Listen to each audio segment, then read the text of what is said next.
Kansas City School District. Today, July the 28th of 2020.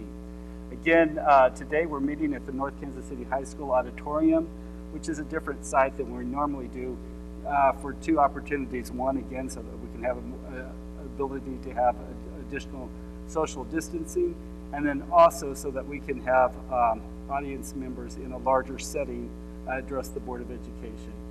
So again, this meeting is also being live streamed via the North Kansas City Schools YouTube channel, and it's a direct link will be posted on all of the district's digital platforms. So with that, I'm going to ask our board secretary, Mrs. Peggy Cole, to call the meeting to order. Hello. Ms. Gleason Miller? Here. Ms. Reinhardt? Ms. Wardick? Mr. Stone? Dr. Ward? Here. Mr. Harrell? Here. Ms. Kalk? Here. With that, would you please rise and join me in the Pledge of Allegiance?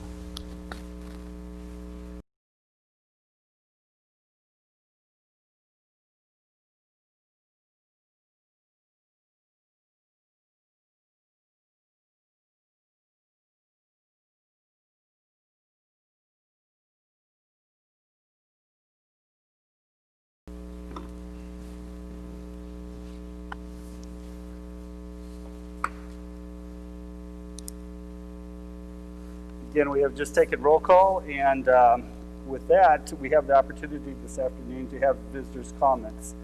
And at each of our regular board meetings, we always allow an opportunity for visitors to make comments to the Board of Education.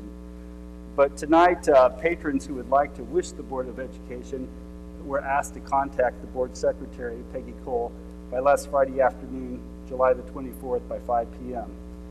So this portion of our meeting today, we're asking it not to exceed more than 30 minutes, and those addressing the Board of Education are asked to keep their comments concise to approximately 3 minutes each.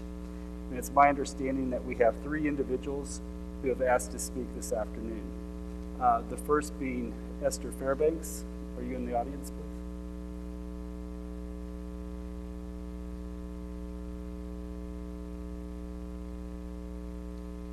We'll move down the list then. Pam Melhott, please come up to the podium. Thank you, Pam.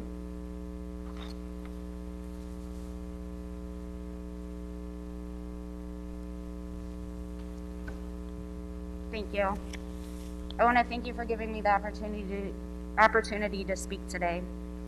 My situation is unique. I have 3 generations of my family all in the same school. I am grateful for the choice that you have given, which allows me to keep my first grader home. My sister-in-law and mother-in-law do not have that choice. They are 10 and 30-year dedicated and loyal district staff that will do whatever you ask or expect of them. I ask that in all of your decisions that you not only consider the health and well-being of our students, but also the health and well-being of our teachers and our staff. Many of them which have underlying health issues, and some of the greatest district teachers are in that high-risk age category. One hospitalization or death of these great people is too much when it can be prevented. I ask when making decisions on how and when to reopen the schools that you consider the following. 1, are cases going up or down in our area? And how quickly can students and staff get tested? Currently, it is taking 3 to 15 days for test results.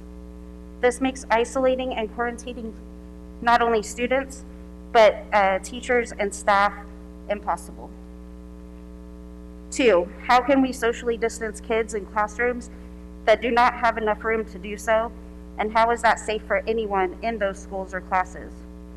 3, I ask that you seriously consider the amount of cases and closures this district has already had in sports and summer programs. These have happened all before we bring 90% of our students and staff to school. Imagine how that will differ once everyone is together. 4, do you have enough subs willing to take a job for 2 to 6 weeks in a classroom while teachers are out with COVID. Unlike the flu, most people are sick for at least 2 weeks, and some much longer, and that's for the healthy and young. For our families, I am asking the following: be transparent. Most of us, parents and teachers, know more about cases than in other districts than our own. Why? This information is crucial for parents making informed decisions on how to proceed with their own child's enrollment. Also, where is the second survey that you discussed in the June meeting? Most of our answers have changed since back in May, when we thought the virus was going to leave for summer. I also ask that you ask yourself if you're making an almost foolproof plan. Working families just want to know whether their kid will be in school or whether they need childcare. It's a lot harder to take off work at the last minute over and over again because your kid's class is being quarantined, or simply because your kid has a cough and they don't know if it's COVID. Parents just need answers so that they can plan and make educated decisions for their children. Thank you very much for your time. Pam, thank you very much. We appreciate you coming tonight and voicing your comments. The next request is coming from Marcy Holwick. Please come forward. Thank you.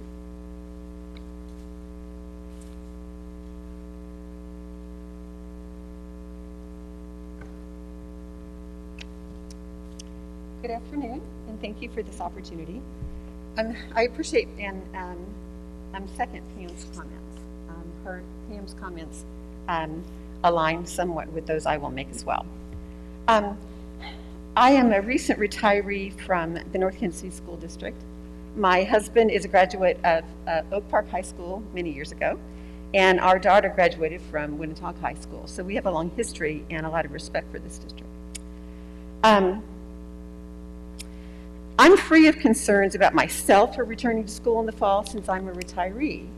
However, I have many friends and colleagues that look ahead to wanting to see students and wanting to engage with their classes again, and yet they have concerns about their health and safety and the health and safety of their students.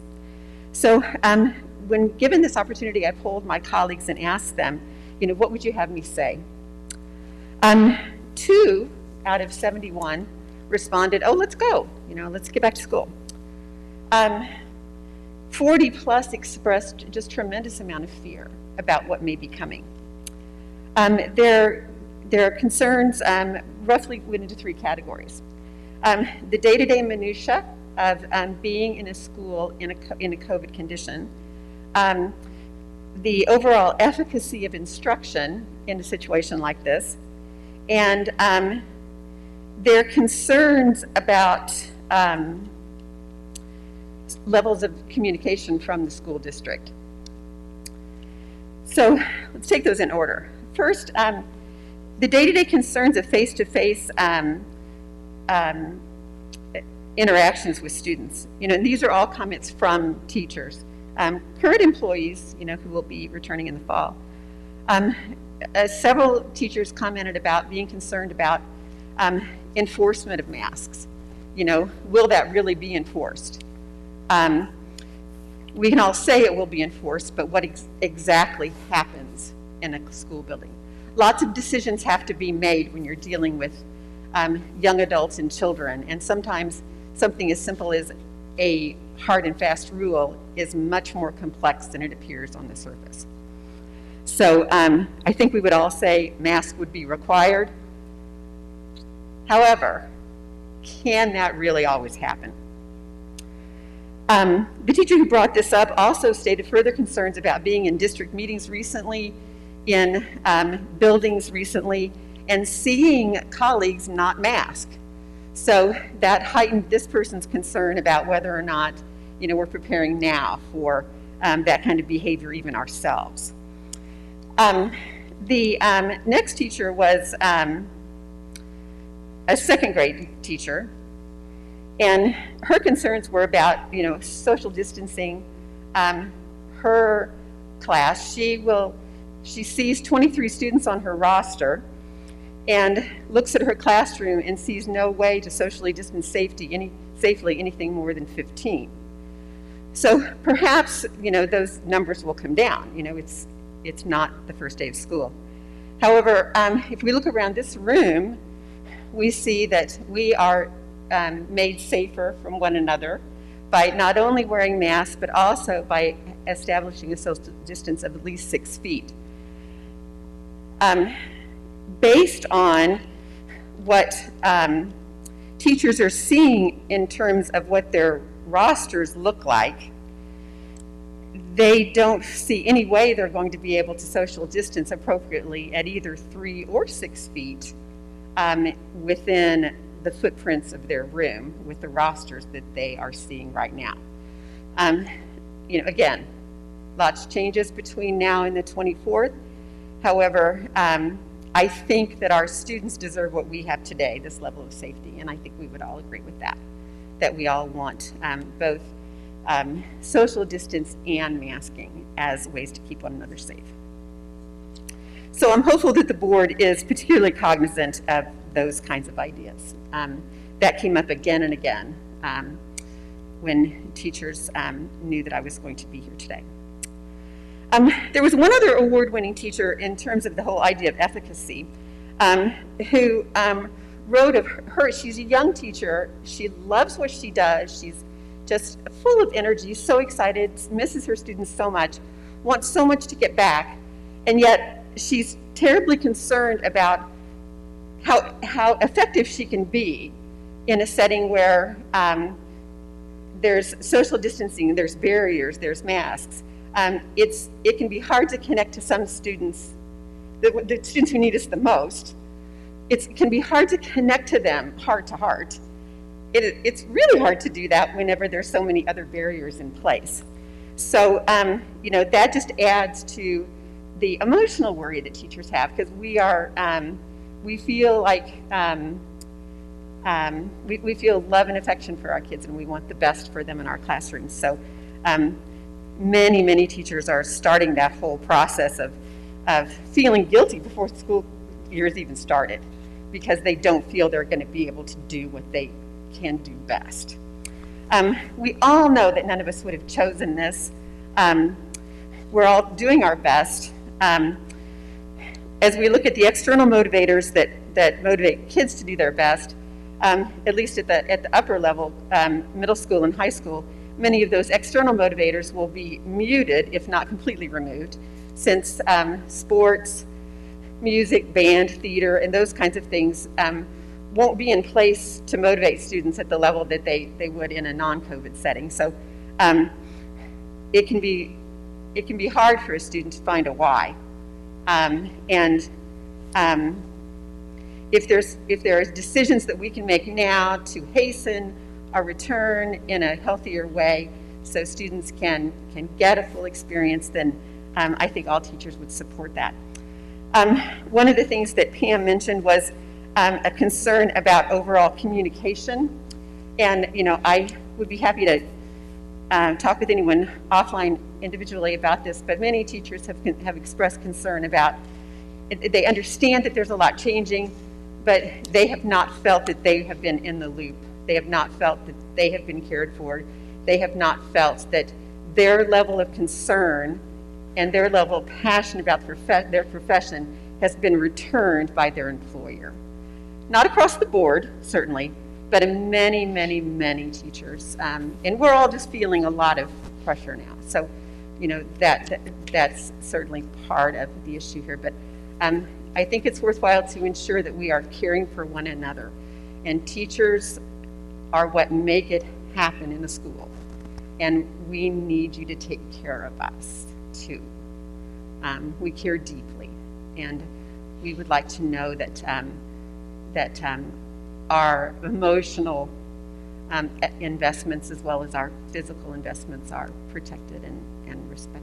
So thank you so much, and I wish you the best as you face these coming challenges. And thank you very much for your comments. And I can assure you that, again, later on this afternoon, as part of this agenda, this Board of Education will be talking about the district's reentry plan. But at this point in time, I'd like to go through the agenda as presented. And again, we just concluded visitors' comments. And now before the Board of Education. Sure, I'd be glad to. Before we go back to the Board of, before we go through the agenda again, by chance, was Esther Fairbanks in the audience? She did ask to address the board, but when I called her name, she was not present.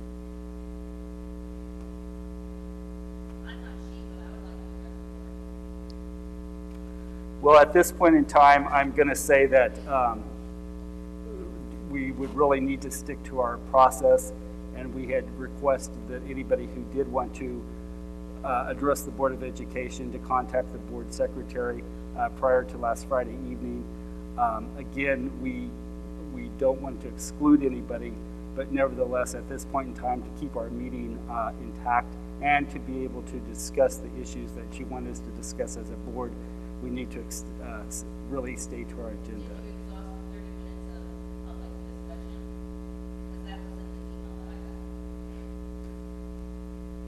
Well, at this point in time, again, we're going to stick to our agenda as presented.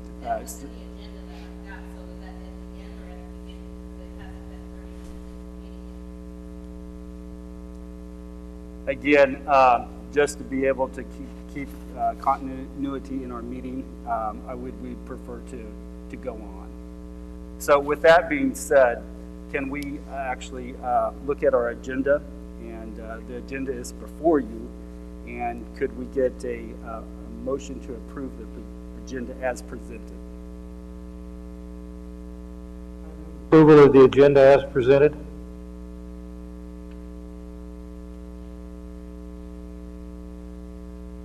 Do we have a second? I second. Mrs. Wartick, a second on that? All those in favor say aye. Aye. Aye. All those opposed, same sign. Thank you very much. The agenda is approved as presented. That allows us to move into our consent agenda.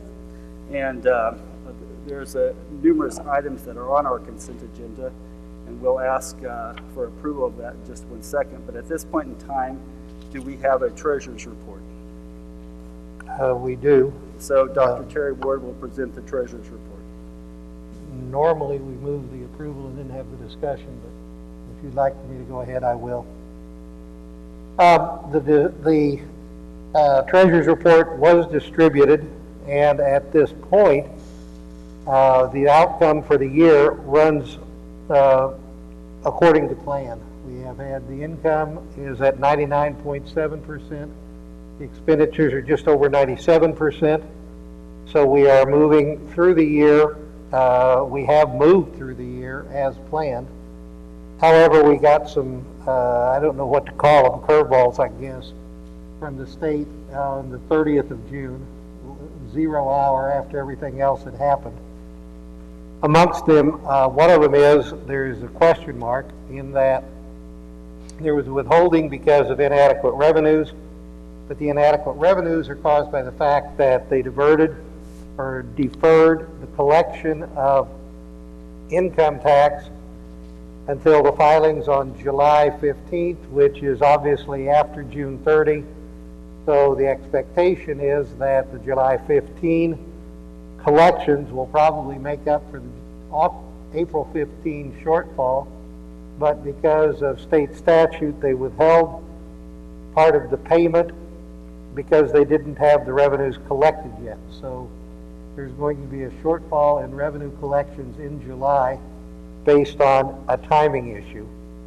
There's also the question of what's going to happen with the rest of it. So at this point, the expectation is that our July payment will be roughly half of what it would be a normal payment.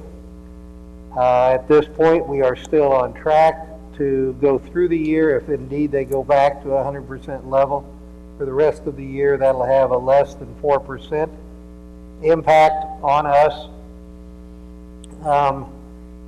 I think we're looking at a period of time here where we're really not quite sure what's going to happen.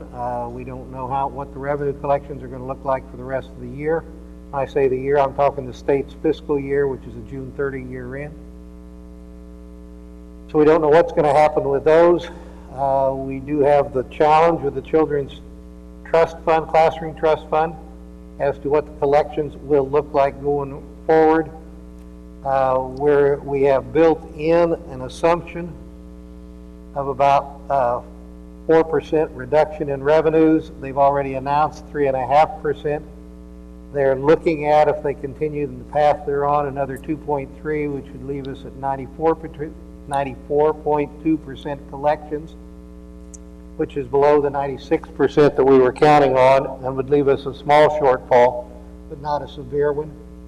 I think the range of expectation around that number is sufficiently wide that now is not the time to embrace any action, but it is something that we are going to need to continue to maintain a very watchful eye on, because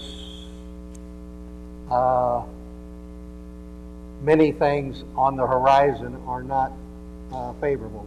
The only thing, the key thing I'm waiting to see is what did July 15th end up looking like in the way of collections, because that will then set the budget expectations for the state, which will then set the budget expectations for the Classroom Trust Fund, which will set the expectations for our collections from the state. The state constitutes about 22% of the school district budget, so that becomes important. The majority of the budget is set on local revenues, and at this point, the local revenues finished right on the money.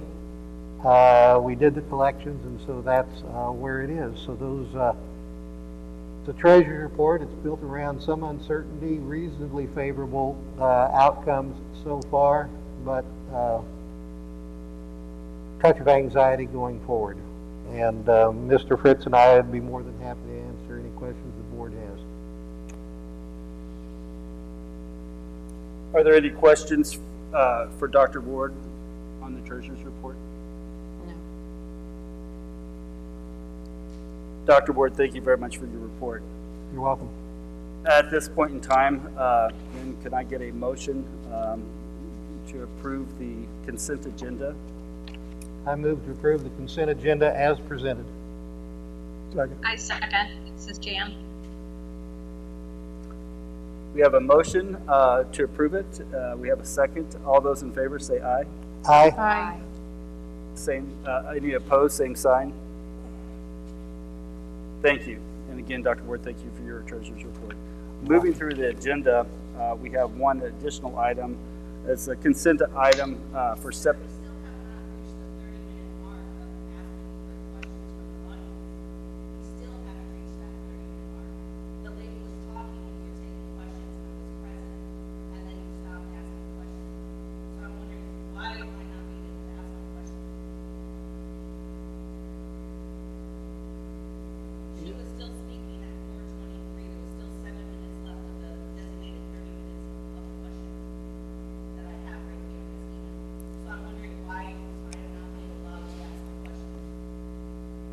I think that at this point, we are at the 4:30 mark. I would be happy to address any concerns that you would have. You'd like them on public record? We could certainly take that and put it into public record with this group if that's what you're asking to do. And Dr. Daniels will be getting with you.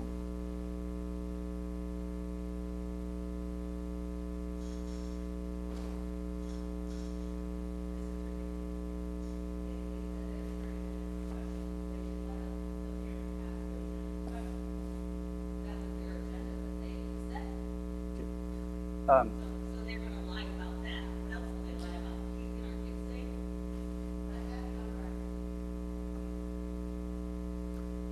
Again, trying to stick with our agenda as presented. Item 4 is the consent agenda for a separate consideration. 4.01 is the Synergy Services Independent Contractor Agreement for the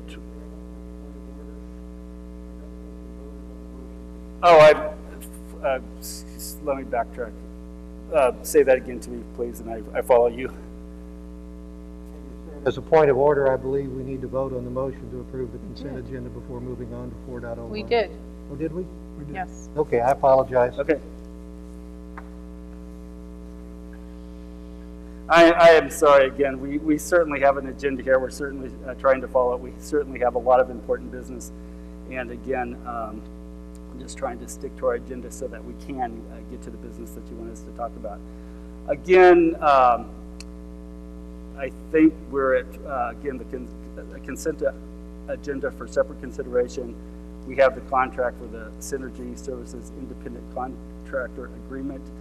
Can I get a motion to approve this consent agenda for separate consideration?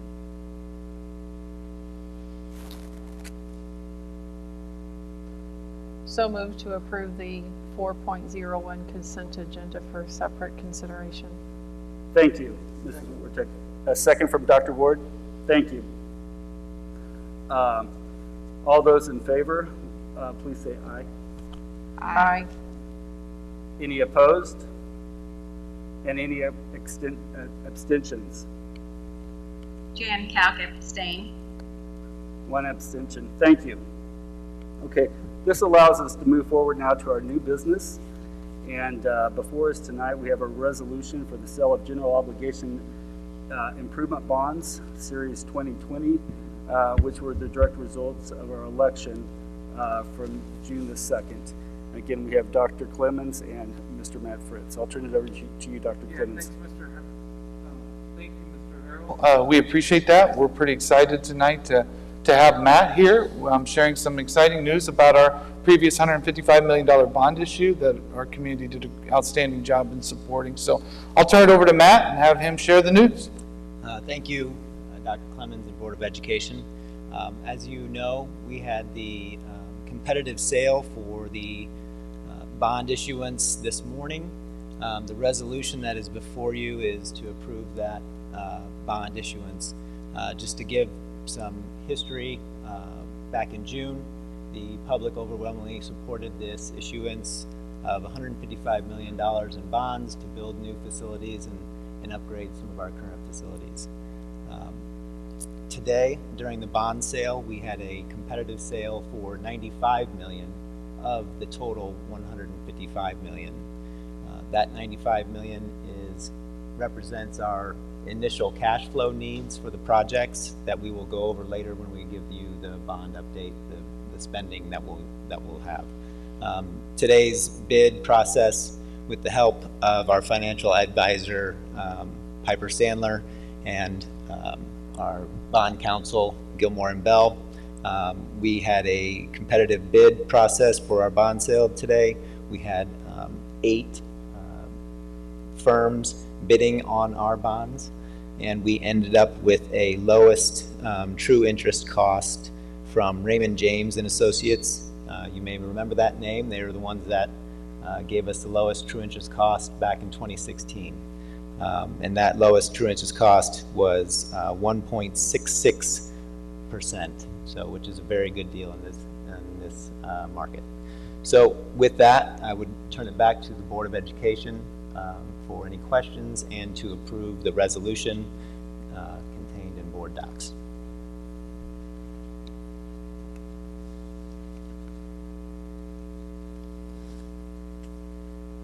Well, again, I'm going to say thank you very much for your work on this. This is certainly a benefit to our community. Again, we had the election on June the 2nd to really make some major facility improvements to our district, and this is the first set of bonds that will be issued to finance the initial part of the project. So I thank you very much. Again, do we have any questions or dialogue for Mr. Fritz or others? Ultimately, we'll ask for a resolution or motion to approve the resolution. Dr. Ward. Since we have taken the bids, do we have any idea yet what premium that will yield? Yes, we do. The premium was averaged about 108.4 on the bond sale. So 100 is the price. On average, overall, the price of the bonds is 108.4. So that's about $7 million. Yes, that is correct.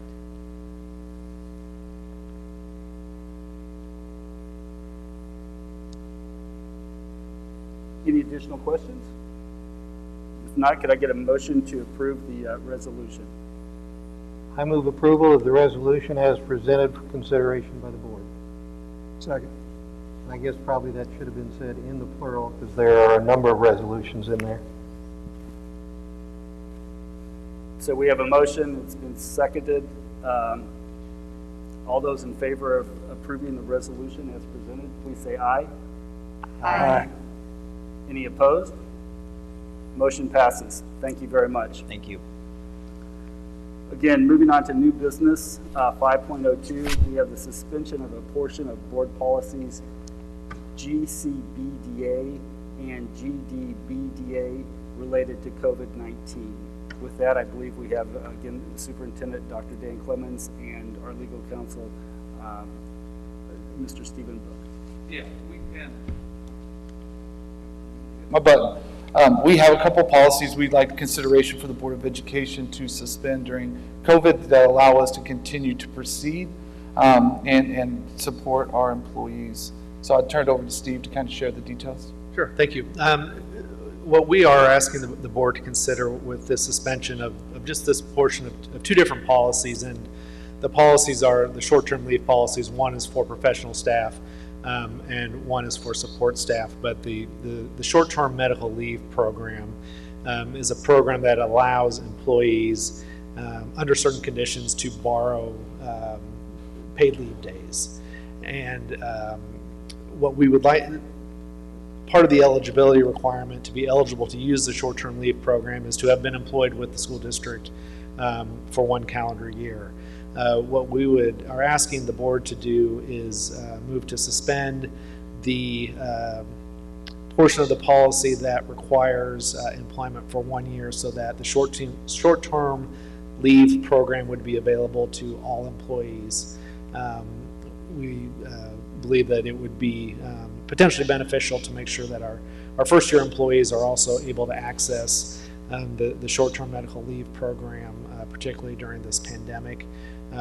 Through the policy, employees who borrow days are required to repay those days, and so from a fiscal perspective, I don't think there would be much of an impact, but it could potentially benefit some of our first-year employees, and I'm happy to answer any questions.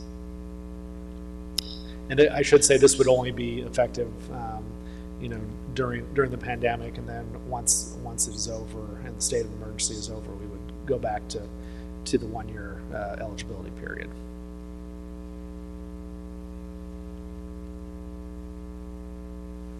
Are there any questions for Mr. Book?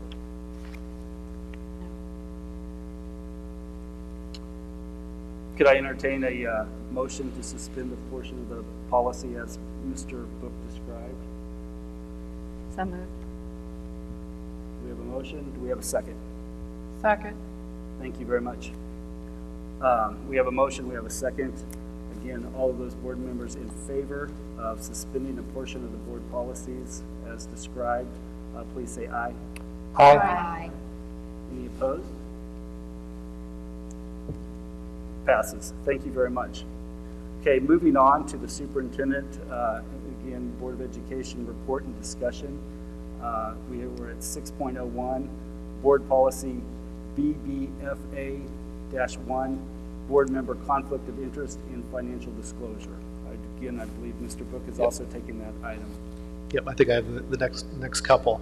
By law, the board is required to periodically renew this particular board policy on conflict of interest and financial disclosure, and so we're at that point in time that it's time to renew it again. There's no change to the policy. It is the same as it has been the last several years, and so it continues to comply with the law. This is the first reading. We'll treat it like we do for other policy revisions, but we wanted to point that out to make sure that you're aware that it's there, and then it will be adopted again at the next meeting. But as I said, no changes to the previous policy. Okay. And again, this item is really just for discussion purposes only. Information and discussion. And informational. Do we have any discussion or questions that we would like to raise among ourselves or with superintendent or with Mr. Book among our board members for this item?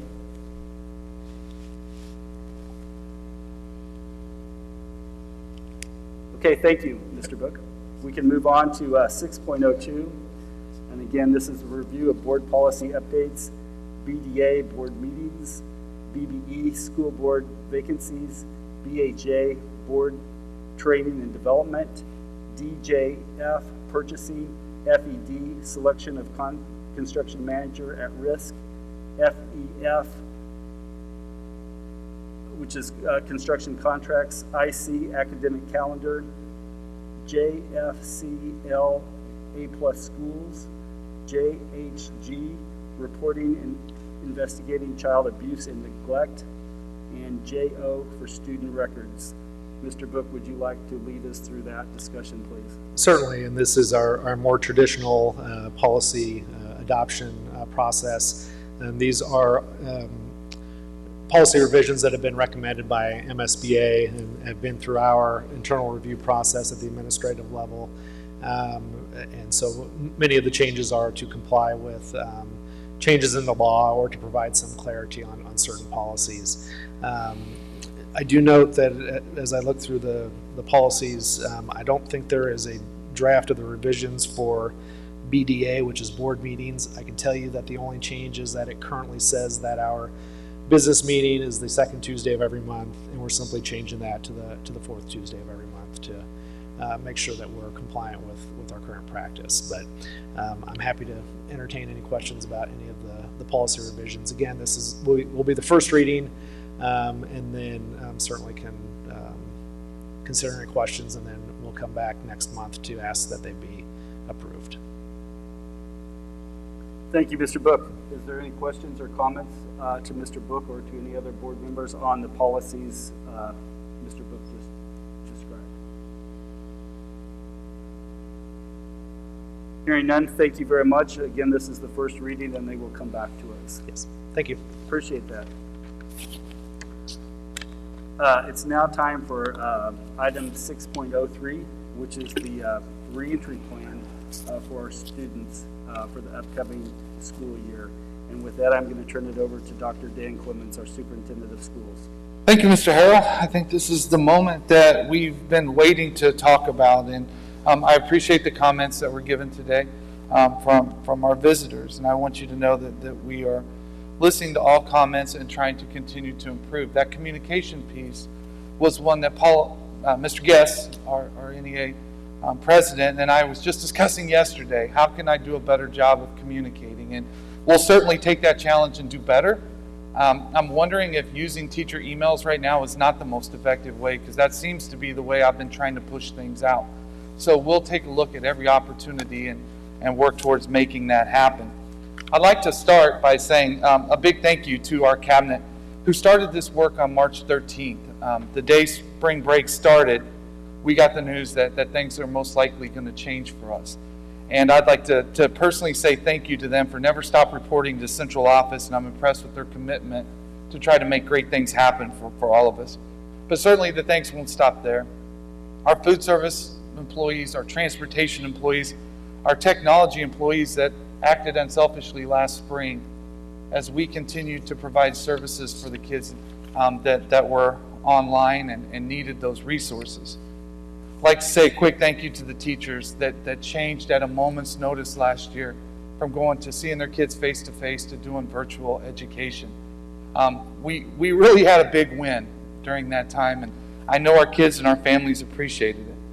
Certainly want to say thank you to our summer school staff and to our Adventure Club that started. I think Adventure Club started June 1st and summer school a little bit later than that, but they have done a fantastic job of continuing to serve our community and some of our kids that need it the very most, and I would like to say thank you. Especially to Wynwood and Crestview for their dedication to return and to show how school can be run and to show us how to do some social distancing that our kids truly can wear face masks in the school as we continue, and I know that they finish up Friday, but I want to share my thanks to the staffs at both of those buildings. I'd like to thank our athletic staffs, our activity sponsors for engaging kids, and most of the time utilizing the social distancing that's required. Certainly I've been around enough to know that we are doing a pretty good job. I'd like to thank our custodians and our maintenance staff for the dedication they have to ensuring that our buildings are clean, to move the furniture that we can move, to provide the additional safety and security that'll be required. Simply, they changed their cleaning protocol overnight, and I do show my appreciation for that. Probably a group that hopefully we can get to in a little bit out on the football field, and that's our senior class. They've given up a lot for us. Their experience got cut short. Graduation was forced to be a multi-event according to Clay County health guidelines. In some way, I hope they realize they slowed the spread by sacrificing a traditional graduation. We're going to enjoy them one last time this week, and I tell you, if you got the chance to see Northtown last night, what a wonderful experience, and I hope we can continue that for the rest of the week. In addition, I do think it's really important that we thank our parents and our community. We recognize many of them have been furloughed. Some are labeled essential and have to try to find child care purposes at this time. Some are at home, they've been sent home to work, and they're teaching their kids on the side. We're grateful and appreciate your ongoing confidence. You know, in May, we would have never believed that we would be in this situation again in August. We really thought, wow, we got through the year, things will settle down, and August will return to normal. I guess we all know that that's not where we're at today. There's nothing more in my professional career or this board's desire than to have a safe return for our staff and our students to face-to-face at some point. We will do everything in our power to lessen the risk of COVID-19 in our community. Over the past several weeks, our cabinet has been in contact with health officials both from Kansas City and Clay County, and trying to attempt to find ways to do face-to-face, even if it's phased in starting August 24th. We simply haven't been able to come up with a solution with the guidance we've been given from our local health officials. I know this news is going to frustrate some parents and some staff members as our future remains uncertain. Our commitment to you is that our 3,600 employees strong will work to their fullest extent to support the children of this school district. We plan to extend the July 31st deadline for parents to make a decision on what best fits their kids. We'll be flexible and we'll think about changing the way we try to provide education, even with the opportunities we've already provided. We'd like to seek additional opportunities to fit the students within our school district. But I think it's also critically important that we recognize this isn't a North Kansas City issue. This is a community issue. If we as a community don't do what we need to do, it's going to be very difficult for us to give the full experience that each one of the kids that attend our schools deserve. With that being said, we've been working pretty diligently, again with Clay County and Kansas City, to try to determine some type of metric that we can use so we have a better feeling when we can come back safely and how we provide those opportunities for the students in which we serve. Which groups of students are more, the older students that are more apt to transfer versus our younger students that the data indicates it wouldn't. Trying to take that information into consideration so when we do have an opportunity, we have a better understanding. With that, I'd like to ask Chad to speak to the matrix work in which we've been completing in compliance with Kansas City and Clay County. Good evening. Throughout the past several months, we've been engaged in the return to school process, and of course now over the past couple of weeks, we have read through and have seen probably hundreds of return to school plans across the nation and locally. And while there are a lot of commonalities, there is one common piece that's missing from a lot of plans locally and throughout the country, and that is a series of metrics, 3 to 5 or more data points that are being utilized by local school systems and the health department to make decisions about how to bring students back to school. And recently we came across a really strong series of metrics from the state of South Carolina, and it was created by the South Carolina Department of Health and Environmental Control. And in a sense, what they are doing is they're using it in South Carolina 3 different metrics, and these metrics include the 2-week cumulative incident rate, or the number of new cases in the prior 2 weeks per 100,000, whether the 2-week incident rate is increasing, decreasing, or stable compared to the previous 2 weeks, and the percentage of individuals who tested positive out of the number of individuals in the last 2 weeks. And they're using those, and then every county within the state of South Carolina is being given guidance about how to bring their students back. And so they're very similar to our scenarios.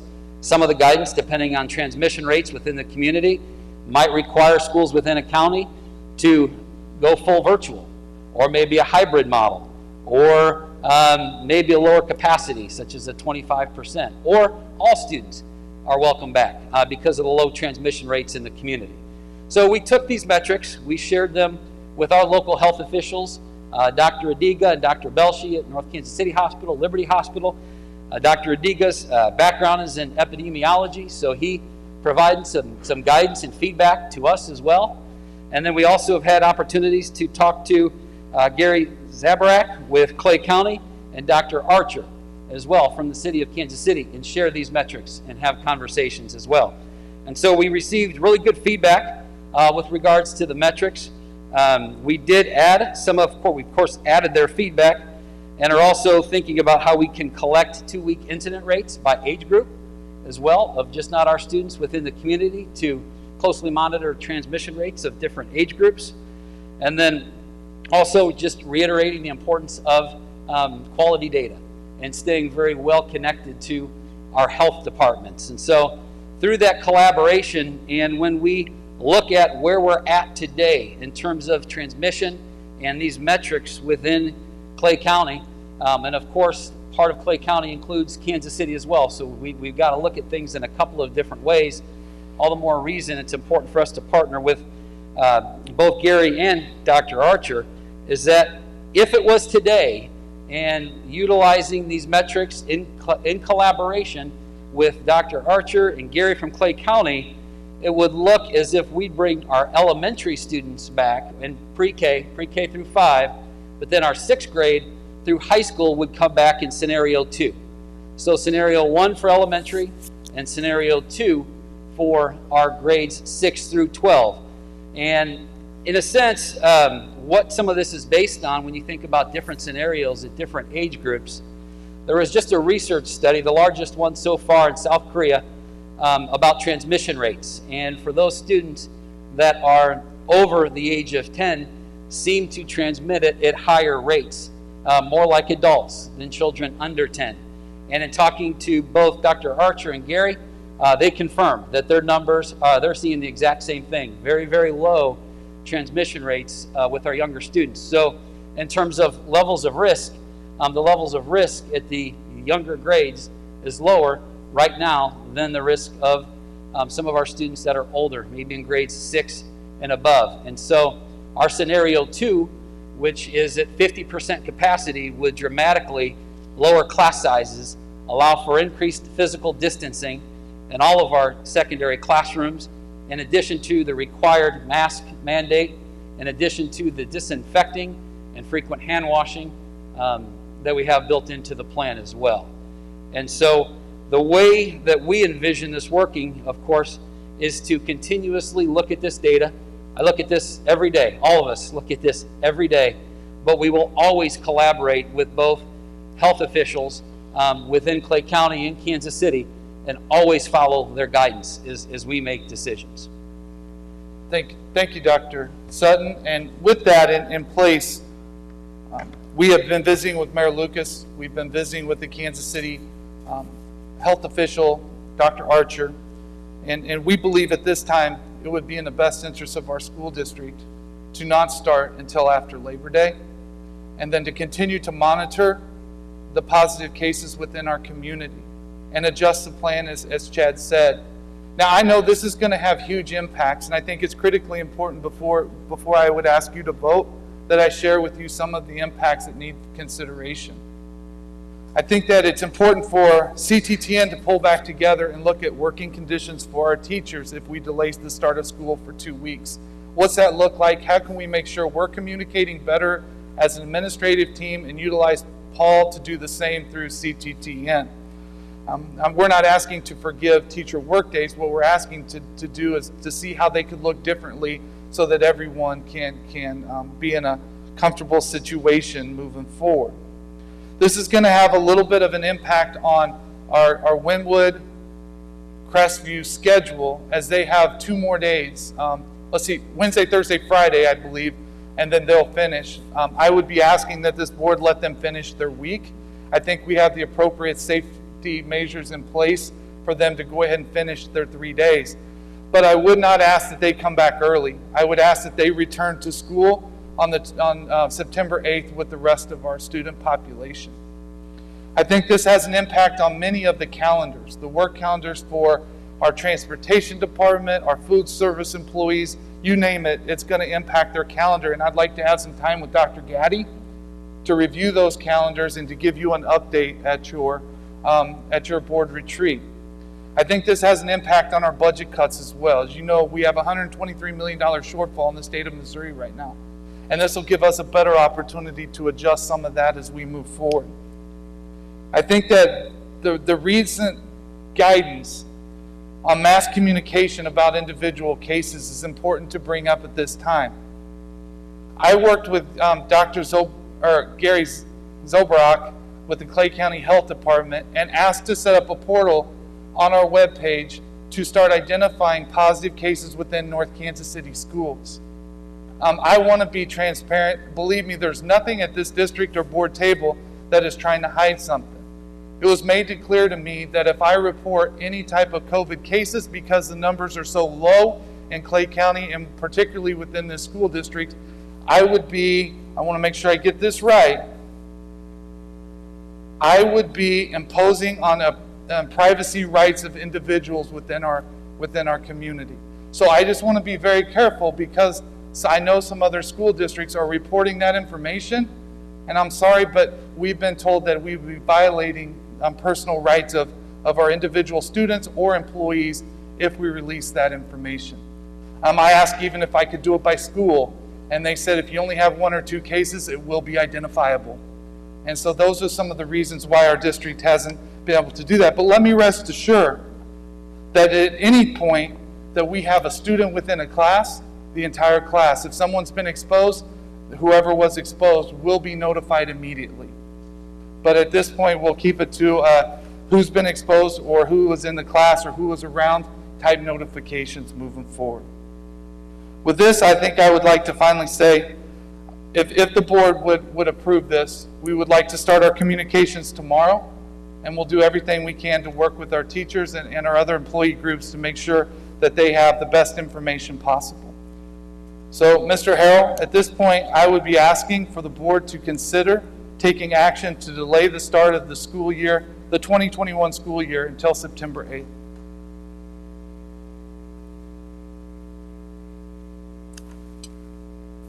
Again, thank you very much, Dr. Clemens, and thank you, Dr. Chad Sutton, for your report here. This is extremely important information for our school and our school communities, and ultimately, we are looking for the best results for our students and our staff and our community as we're in the middle of this pandemic. Again, this is a perfect opportunity for our board to have discussions about your recommendations. I might just start it out by saying, again, that these are very unique and challenging times, and that we as a school district do need to be able to pivot and change directions as needed when new information comes along. I think it's critical that the school board follows the recommendations of the health directors of both the city of Kansas City and Clay County, so that we are in compliance with any of their recommendations as we bring our staff and students back into our organization. With that, I'd like to give the opportunity for our full board to give a comment. And we need a motion first, don't we? We can. So, do you want? We can go. Well, we need a Again, motion, a second, and- then we discuss, right? We could do that. Dr. Clemens has, again, recommended that we move our start date from August the 24th to September the 8th. If So you'd like, moved. we have a motion on the floor to do that then by Mr. Terry Stone. Would we have a second? Second? We have Dr. Terry Ward who seconded that motion. And again, then let me bring that item again for further conversation and discussion by our entire Board of Education. If I could, again, we'll start with you, Mr. Stone. I appreciate the promotion, thank you. I have 2 masters, does that count toward? There you go. All right. I'm all for the moving back to September the 8th, but I do have some concerns and that don't have to do with a specific date of, so I'm not sure if now's the time to ask those questions or later. Okay?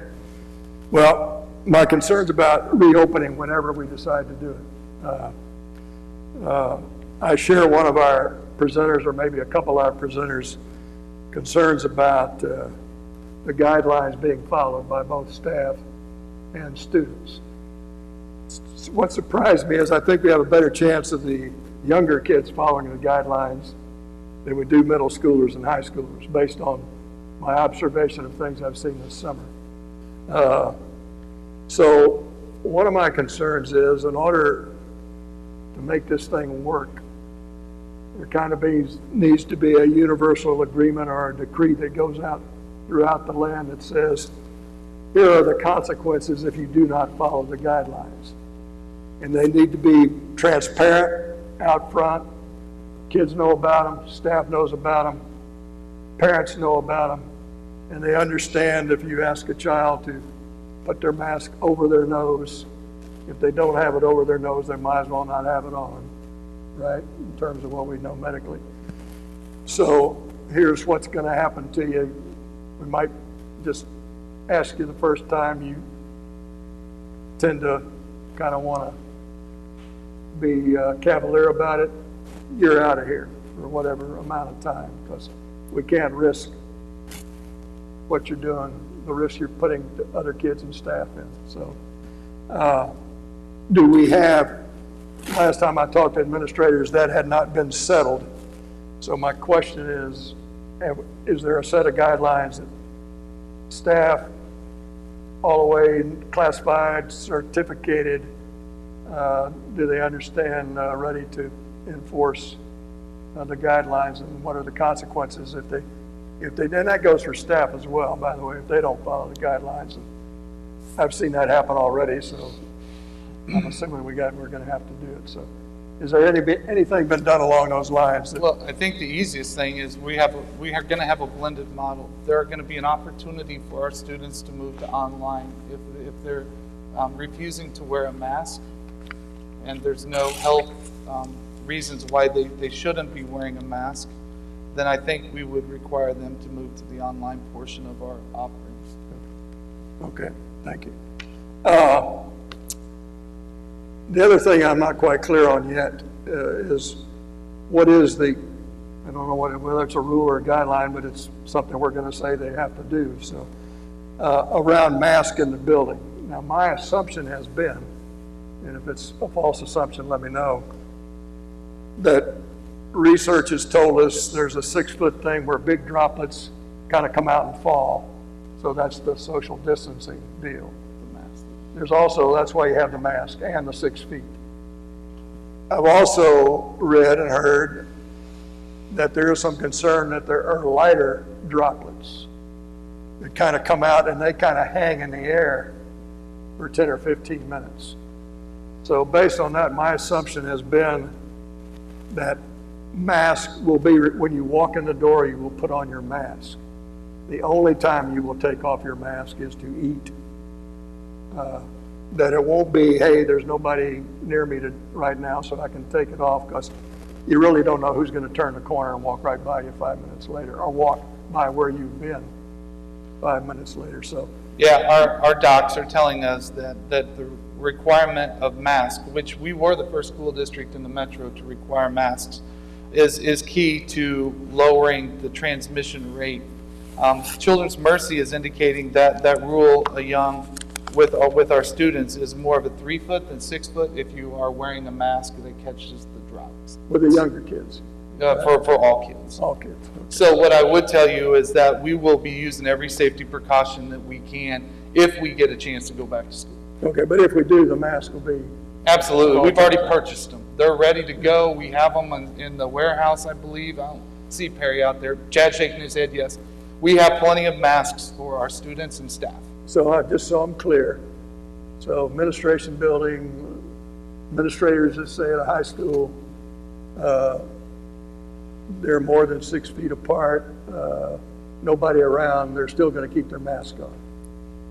I don't know that I understand your question. What's your question? My question is, when you walk in the door, you put your mask on, you don't take it off till you walk out. Yeah. Okay. Yeah. The other, I had a thought about communication, and I can talk to you later about that based on what you've already said. But the other thing that concerns me is some of our sports. Yes, sir. The basketball is a contact sport. There's not any way you can play that game. If you play good man-to-man, you want them to be belly-to-belly. And if you play zone, you still are going to have contact going for the rebounds, et cetera, kind of thing. Football is a collision sport, and you're certainly going to be all kinds of close contact, mask or no mask. And wrestling kind of speaks for itself. I don't know how you follow any guidelines in those three sports. So what I want to know is, has that been taken into consideration, or are we looking at, you know, you can do cross country, you can do tennis, you can do soccer. There are sports that can be done. I mean, I know in some school districts around the country, they're moving those kind of sports to spring and moving the spring sports that can be done into the fall. So my question is, have we taken that into consideration? And I guess I have a thought too, that if we're going to put on all these guidelines for kids and faculty and staff, and then we say when it comes to sports, the guidelines don't matter, I'm going to have a hard time understanding that. So I want to know if we've taken that into account and we're looking out after our kids who are participating in sports that are super high risk in terms of the transmission. The answer is yes. As you know, I'm the president of MISHA as well. So it's a terrible year to be that. I will tell you that Dr. Vokulik has been working to monitor our coaches. He hasn't caught every one, but I feel like we are using safety precautions. We've had just a couple of our thousands of athletes that have been out that have tested positive.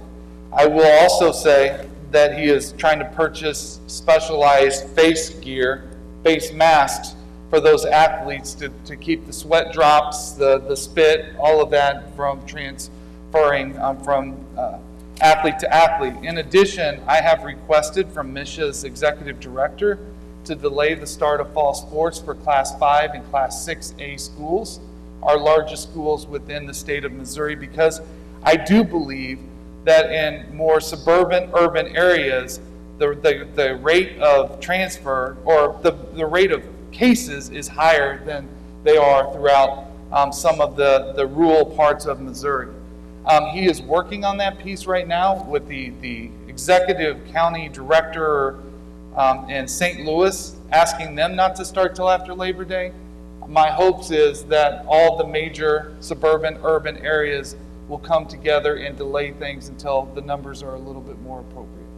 Well, then my follow-up question is, I'm skeptical about masks being able to prevent that in the middle of a mess on the football field and two wrestlers locked all up in each other and basketball players going for rebounds and stuff.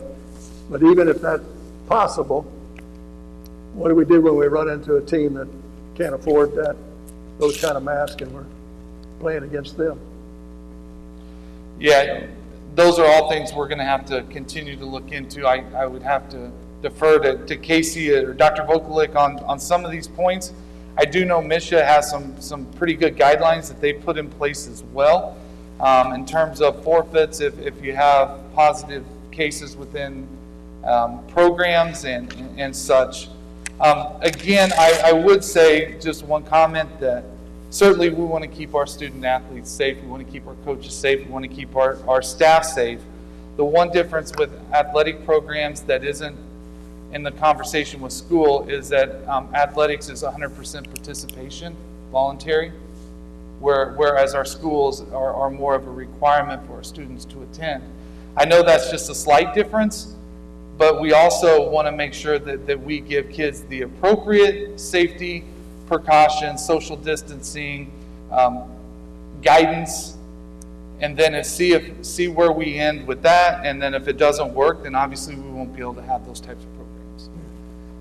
My last question is, I guess, is it Dr. Vokalek? Is that what it is? Yes. No, I'm thinking of the health guy, I'm sorry. Well, we have two, Dr. Archer from Kansas City and Gary Zubrock from Gary, Clay who I'm County. thinking of, thank you. He's the Clay County guy. Yes. I talked earlier with an administrator about his rule about not being transparent about if we have cases. So my question is, if we have cases, we have to deal with a case, right? So we can't even say our school district, according to him, has X number of cases. Is that true? If you only have 3 cases in your school district, Yeah. it's very identifiable. So is there a number that once we get so many, they can't tell? I can ask I can ask Mr. Zobrock that question. But I was told that if we do it, we would be held liable. Well, it seems to me that a part of being fair to the student body at large and to the teachers at large and parents and custodians, that's information that would be helpful in terms of their own decision making, in terms of whether they want to go online or hybrid or whatever. So it's kind of putting them in the dark in terms of choices they need to make as parents. So that's my thought. I am finished. Thank you. Dr. Ward, would you like to comment? Please. Let me start by saying I very much like the matrix approach. I like the fact that there is, reliance on hard data as we make decisions. One of the first speakers made a comment that she was hoping we would have a foolproof plan. I can guarantee we will not. There is no such thing, and what we're dealing with here, it does not exist. And so we can make every reasonable precaution, we can make every reasonable effort to mitigate the risk, but we can't reduce it to zero. This is a nasty pandemic that is not 100% controlled today. And the fact that every day we get new data, it's kind of like wake up, listen to the morning news, and find out what they discovered yesterday. And to say we can have a plan that we can approve today that will be foolproof is just not going to happen. And what I can say is that this administration has worked diligently and consistently and persistently to come up with a plan that will mitigate the risks to the extent possible.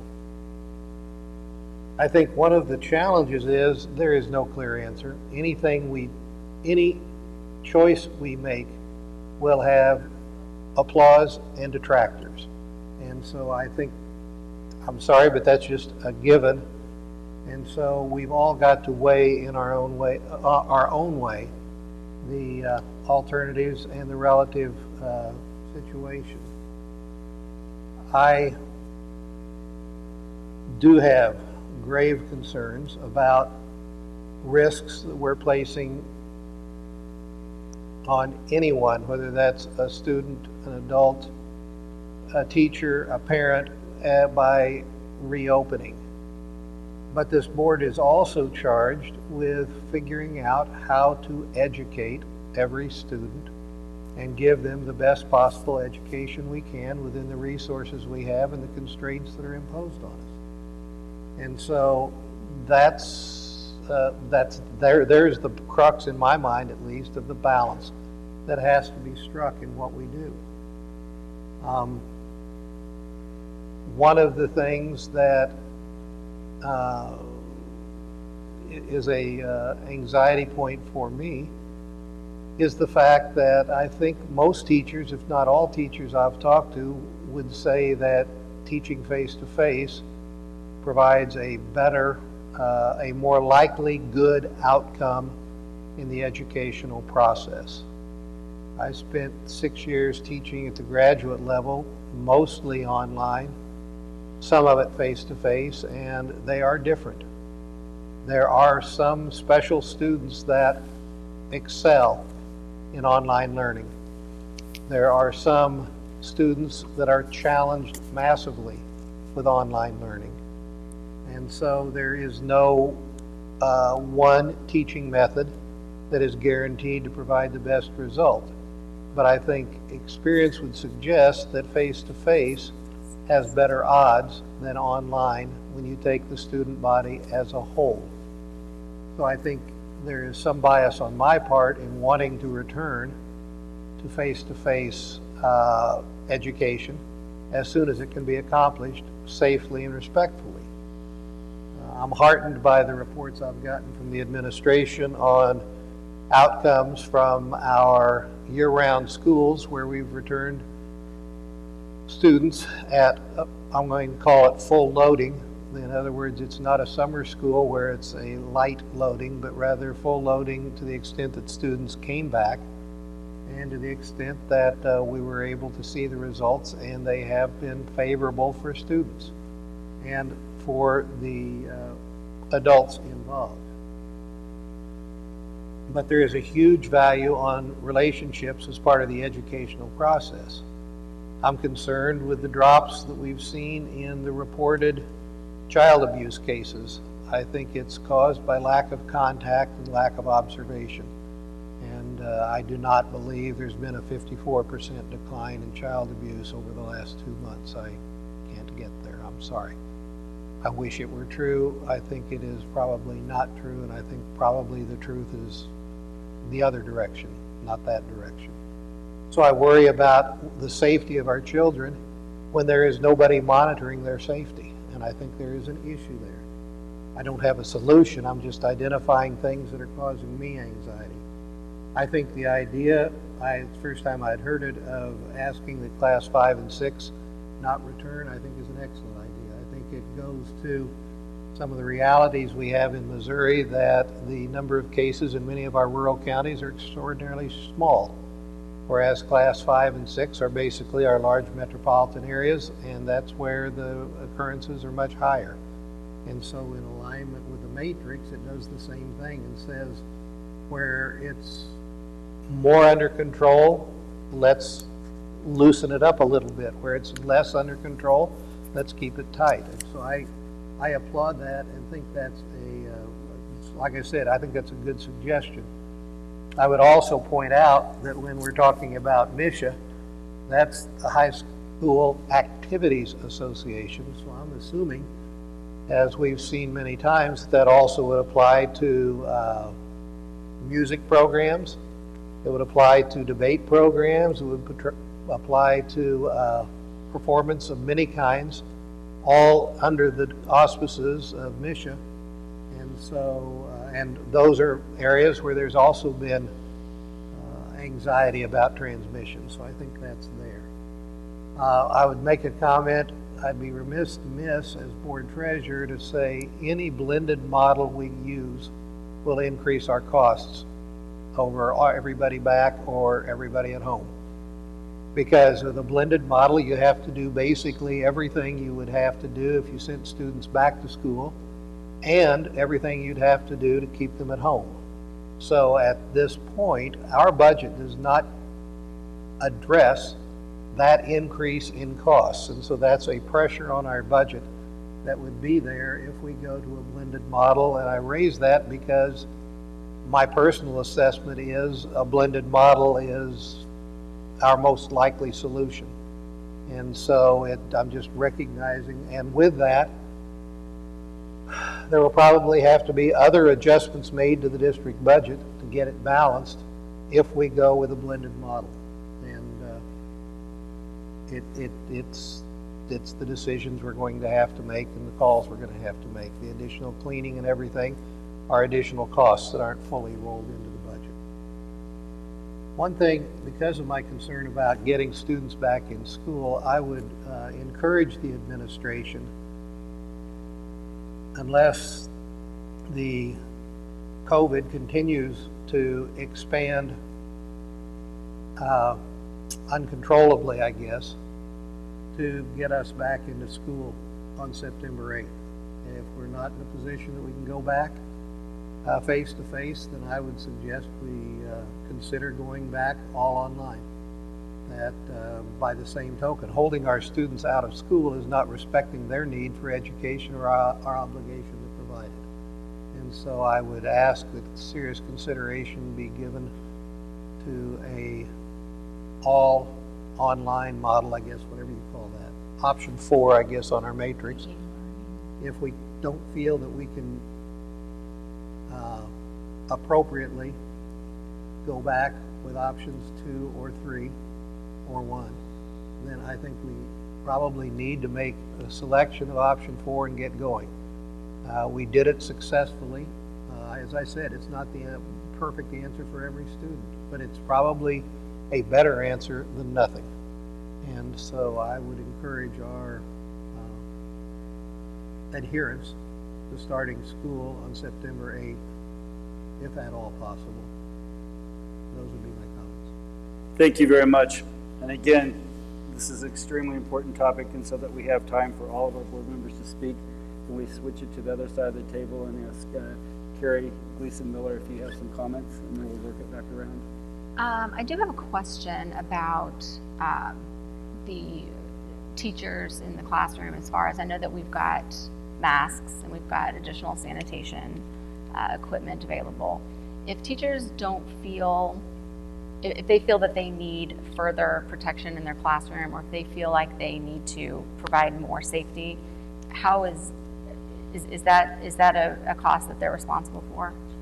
No, it's not a cost they'd be responsible. Well, I guess it should depend on what they're asking for, obviously. But most general costs would be absorbed by the school district.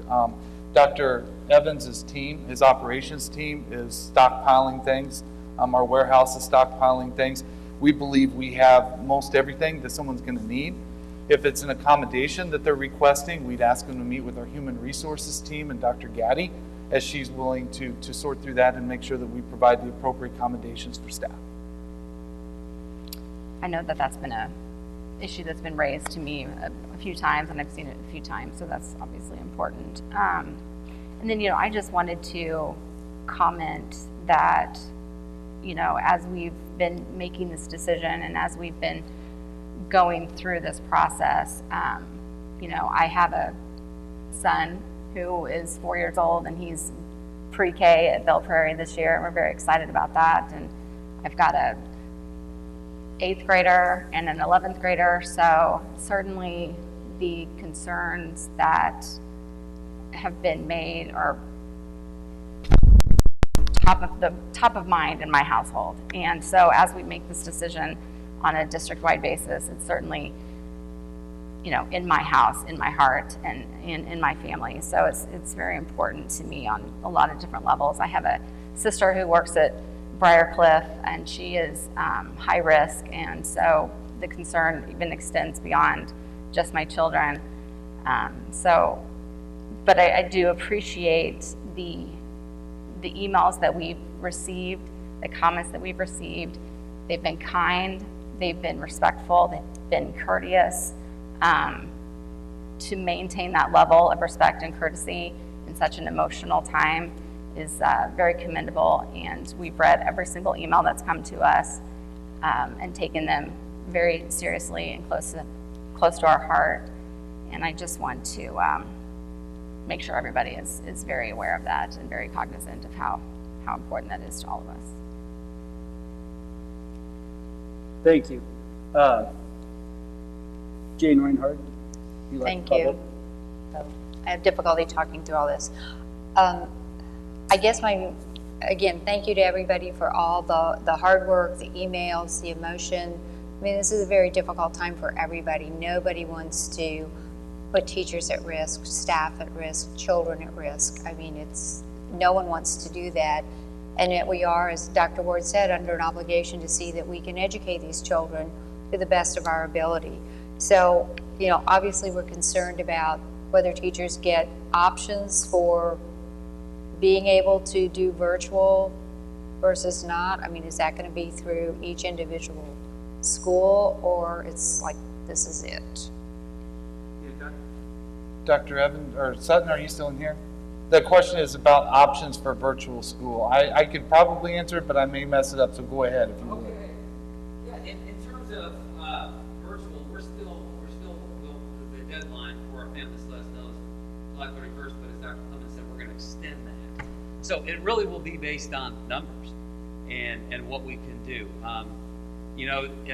When we think about pulling staff out for just full virtual, then there's definitely other impacts as well. So we just need to have all of our numbers so that we can work with Dr. Gaddy and her office to make all of the appropriate decisions to best support students that are in the virtual environment. Right, because, I realize if teachers absolutely feel they cannot be in that classroom for whatever health reasons for themselves or their family, they should, it would be nice if we would be able to provide that option for them. Yes. I'm also presuming that if we're pushing back to after Labor Day, that those launch programs that are virtual for secondary right now, will those also be pushed back, or do they just start whenever? Yeah, we will work with them. They've been very flexible in terms of those start dates. We're also going to be talking about a different way for our kids to connect virtually as well. We have historically used Launch, at least this past year. Launch can also serve as some options for other classes that we may or may not offer or may not be conducive to a student's schedule. But we also have Canvas as a way that we are going to work with our teachers so that that platform will probably allow the most flexibility for students, especially for families that may, maybe want to start virtual. And then after a few weeks or a few months, may want to come back face to face because they feel more comfortable. So we're going to be kind of working on the finalizing some additional communication. We keep making some changes just based on the feedback we get from our community so that we can provide the best options in service and flexibility for all of our families. Okay. Another theme that seemed to come up a lot of times in the various emails dealt with how to do social distancing based on the number of students that are assigned in classrooms. Do we have something right now like how we're going to deal with that? Because some of those classrooms are pretty full. Yeah, so when we talk a little bit about physical distancing and different levels of students as well. And when the most recent research study came out from South Korea, and we really look at the transmission rates of elementary students that are 10 and under, it's significantly lower. And as we met with Clay County and the city of Kansas City, their numbers show that as well. And so we're going to work to get as much physical distancing, of course, in our elementary classrooms as possible. Our summer school teachers, of course, have been able to do that in Wynwood and Crestview, but there's reduced numbers. And there will also be reduced numbers in classrooms as well with the number of families that want to go virtual. So there will be a natural reduction there as well. And the importance of physical distancing, especially at the secondary level, when students get to be a little bit older and have a more likelihood of transmitting, more like adults, that's why we're going to go, or like today, if today was the day that we were opening school, we would start with a 50% capacity model in grade 6 and above. So that would allow for plenty of physical distancing in all of our secondary classrooms. So that would be our way to address it. And knowing that with those scenarios, we can always bounce back and forth between different ones, depending on the guidance that we receive from the health departments, in addition to the local data and transmission rates. Okay, and last question and comment. We've always had such a strong music program, and everything that I'm reading again with droplets, and I mean, how is that going to be impacted? Can you repeat that again? I'm sorry. I was not speaking into the mic here. I'm sorry. I said we've always had such a strong music program, both with our chorus and instrumental, and how are we looking at that? based on this problem? As you can imagine, the guidance for some organizations is different than others, but one of the leading organizations has recommended that if any singing does occur, it would be outside, and students would be physically distanced. So no singing inside is where we stand today in terms of the guidance. It seems rather draconian, no singing inside. Okay, thank you. And that's a real challenge, but that's the guidance that we've received. And of course, there have been numerous studies, or case studies that you've seen in New York and Washington. And some of those cases also had what they call super spreaders in there as well. And so there's that risk as well. So right now, no singing indoors is where we stand. Okay. Thank you. Can I ask a quick question, just kind of along the same lines as far as outdoor classes? What other, what kind of provisions have been made, or have there been anything that's gone into some outdoor class options? Well, those are one of the things that we're considering. We've had some requests and working with some of our, especially Encore folks, about the availability of securing some outdoor space, and then thinking about some of the safety protocols that we have in place as well, to ensure that we can accommodate those requests to the extent possible. Because there will be, periods of time throughout the course of the fall where outdoor classrooms, when we can do that, it's a great option for us to be able to do. So we definitely want to be able to support that. Thank you. Mrs. Warchick, are you ready? Yes. I really like the plan being rolled out using the matrix, taking in current data, relevant data, and I know that is going to be changing. As Dr. Sutton just said, if we were starting today, the secondary would be at 50%, and elementary would be 5 days face-to-face. I know that that's going to put some parents into, okay, we're going to have to wait 2 weeks before school starts to make plans, but that's kind of the reality of things that we are right now. I think a lot of the planning that has been going on, as you said, from March 13th, when was the last day the students were in school, has really led us to the point where we are today, where we do have supplies and things in the warehouse. I think we're ahead of a lot of districts that are scrambling to gather those things now. So I applaud the administration's foresight to get on the front end of that and make sure that we had supplies on hand and are ready to use things. I experienced some of the spraying fogging last night and the 3 diploma presentations that were out on the football field. There was about a 25-minute, 30-minute period between the end of one and the beginning of another one, and those custodians were out there with their sprayer on their backpacks and took care of spraying down in between those presentations. And I just might add that, we've talked about, I have some comments of high school students not wearing masks. I think Dr. White told me there were 230 students that had signed up for diploma presentations last night, so I passed out half of those. So I encountered 115, and I had one that had the mask pulled down below her chin, and when I asked her to pull it up, she was embarrassed and immediately pulled it up, not realizing that she had it down. Now, it was extremely hot out there, and they kept them on. Some of them had their robes unzipped because they were too hot, so they found other ways to cool off. But I think that students are taking the mask situation a little more serious than we might give them credit for. They're in a time experiencing something that they've never experienced before too. Some of that is the fear factor with them too, and that could work to our advantage for them to keep the masks on. But I do appreciate everything that has been done. I think the key here now is just communicating things out to the public and to the staff and making sure that even though things are flexible, they do understand the flexibility levels in making their decisions on what is going to be the best for themselves as an employee or as a parent for their children in the school district. Definitely communicating the deadline extension of July 31st, as that's this Friday, and moving school to September 8th will provide a little extra think time for some of those parents. So I applaud the efforts that have been going on since March and look forward to the communications coming out in the next few days. And I might also mention about the emails that have been coming in. We have been getting each and every email and have been reading them.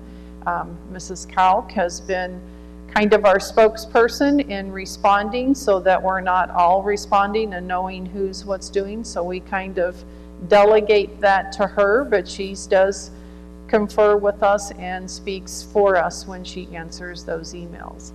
So I want to thank the community for expressing their concerns and acknowledging that we do hear them. Thank you very much. Mrs. Jan Kalk is with us tonight remotely. Would you have some comments for us, please? I do, and I will ask you to let me know if you can't hear me clearly, but I will proceed. First of all, thank everyone at the table for their comments and their shared support. The information we've received from teachers, from parents, from students has been very informative, and I have really appreciated hearing it from a perspective of what you're looking forward to and what you're nervous about in going back to school. I am very supportive and was excited about this matrix and feel like the data will indeed not only drive, as we're talking about tonight, the first day back, but continue to drive us forward as incidents and transmission and all wax and wane across the district. So it will provide a lot of, I believe, transparency and understanding across all of the stakeholders about why we are making decisions and that we are really using the best possible information we can in our own community to drive those decisions. I do want to make sure that we have the assurances from the community, the health department and hospitals and all, that testing and tracing can be accessible and available to us as we start back to school. So that would be a question that I would have. Do we know an answer about how prepared we are as a community at this point toward that, Dr. Clemens? Yes, Jan, I think that's probably part of the decision for us to wait till after Labor Day to start, is that Dr. Archer is not confident on the 24th we'll have that ability, but he does think it's coming pretty quickly, and that did weigh in on our decision to ask the board to delay the start. Very good. I think that's a really important factor for us to understand and be watching for improvements on it.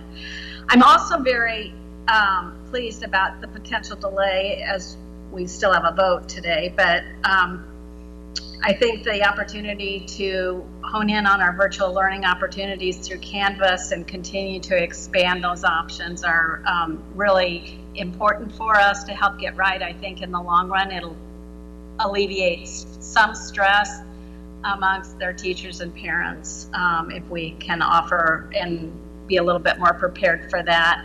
I have been very pleased and impressed with the professional development that's happening both formally and informally this summer, and I think that we have some amazing teachers that are using their best creativity and opportunity to put their best foot forward on how this will look. And it will, in fact, because of that, reach our objective, I think, to have not only safe learning, but effective learning and progress on our kids' education. I am in favor of the activities cut back if that comes for our bigger schools. And I also, the other reason for that, of course, for me, is to get kids back in school safely and continue to focus on their educational demands. And I I think that the activities are so much fun and are part of the way they engage, but I think particularly we're going to have to continue to focus on catching up and continuing their focus on their studies this year as best we can.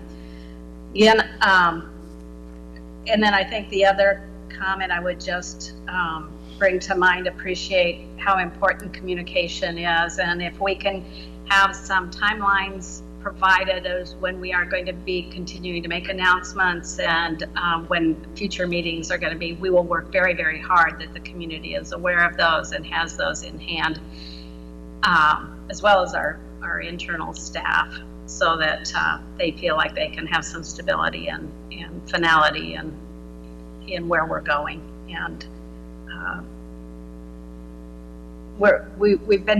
we've had a tradition of being very good at communication. I'm sure that we can continue to succeed in that way. So thank you for all your comments tonight. Thank you, administration, for being so forthcoming. Transparency is critical, and it's a value that we as a board share along with administration. So thank you very much. Thank you, Jan. Again, I'll just try to wrap it up here quickly, but again, I want to thank Dr. Dan Clemens and his entire staff, because I believe that nobody's been working harder than they have to really try to ensure that our school environment will be safe to support the health, the safety, and the educational needs of our students and our staff when we are able to reopen. But based upon the information that I've been provided, just as a member of the community, as well as everybody else in our community has been provided this information, but the Kansas City Health Director has really issued guidance stating that in-person school is not advised in Kansas City at this time. And he has asked that all schools delay their in-person opening until after Labor Day. I think the hope is that this will allow more time for the surge of infections to subside, and hopefully this guidance from the health department is intended to avoid another broad school shutdown. So we certainly don't want that to happen. I think more than anything else, it's important for our Board of Education to act upon a start date tonight so that our families have time to adapt and to plan accordingly. I think my one plea would be to our community, because I feel that our success to fully reopening is dependent upon our entire community's willingness to comply with the guidance from the public health care recommendations, that we social distance, that we wear masks, that we wash hands, all in order to help stop the spread of COVID-19. And with that, again, going back to the earlier part of this conversation, we have a motion on the table. Mr. Harrell. Yes. I want to hitchhike on something Ms. Reinhardt said. Okay. Ask Dr. Sutton the question. In terms of our online requests, is there a pattern, neighborhoods, grades? We were talking about the possibility of classes being smaller. Is it spread enough where that would happen all over, or just in some spots? Kind of worth? It's pretty well spread out right now. We have about 100 at each grade level, K-8, that have said they're fully committed to virtual. We still kind of have some on the fence. And then our high schools, we have around a little over 100, 150. I anticipate maybe 200 at each one of our high schools. However, I also anticipate some of that may change with some of the continued options that we provide for our families. So that's about where we're at right now. Okay. Numbers. Thanks. Are there any other comments from the Board of Education? Well, one of my question is, are we also voting on the date, as well as are we kind of endorsing the matrix approach and giving our blessings to that as well or not? My action request of the board is just to move our start date to September 8th. I believe that there's not enough information to talk about what it looks like on September 8th. Okay. So to recap, we have a motion on the floor this evening from Mr. Terry Stone to delay the start of the school date from August the 24th to September the 8th. There was a second by Dr. Terry Ward. So again, we have a motion, we have a second, and can we get a vote on that from our Board of Education. All those in favor, please say aye. Aye. Aye. Thank you. Any opposed? Thank you. So it's my understanding then again that our start date will be again September the 8th. And I do believe that Dr. Clemens and his staff will continue to work on a revised calendar, and we'll be presenting that to our Board of Education in the near future. So thank you very much. Yeah, Mr. Harrell, can I clarify one piece? Yes. I want to make sure what I said to Mr. Stone was correct. I said we were asking, you voted appropriately. I said I was asking for a delay start till September 8th, that I didn't have all the information to request what it would look like on September 8th. You did hear Dr. Sutton say if we started today, it would be, elementary, face-to-face, secondary, 50% model, whatever. I just wasn't asking for that second part today because I think we need more time to continue to watch the numbers before I would make that request to this board. My thought was the matrix is a philosophical approach that may have 4 or 5 different options. So Okay, that's I all. just want to make sure I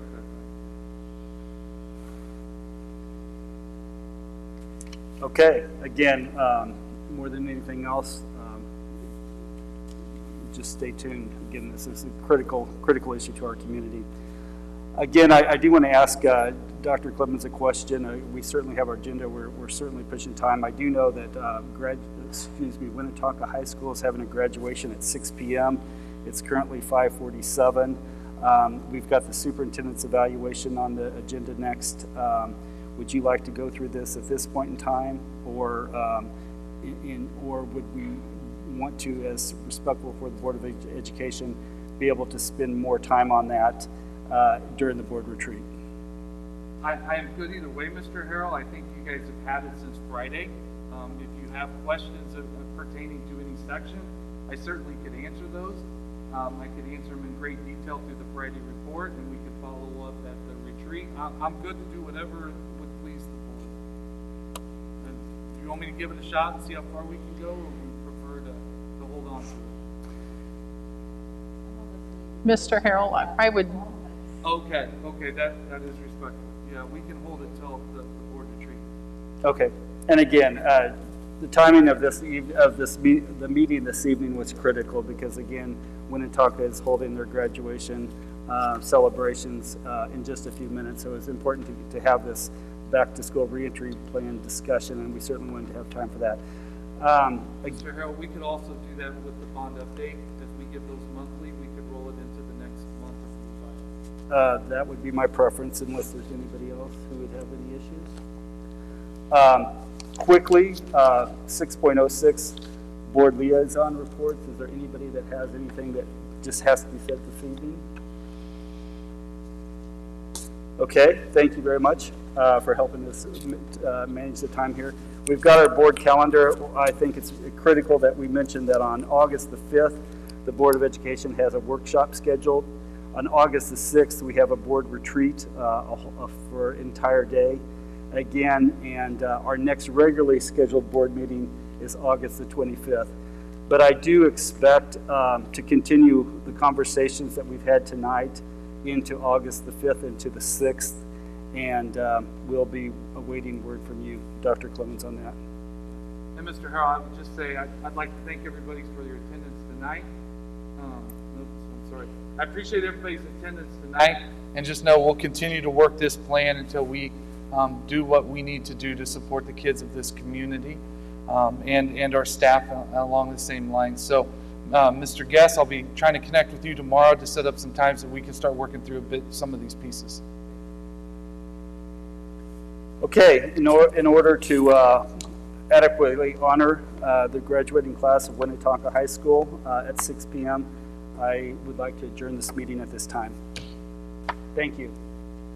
Thank you.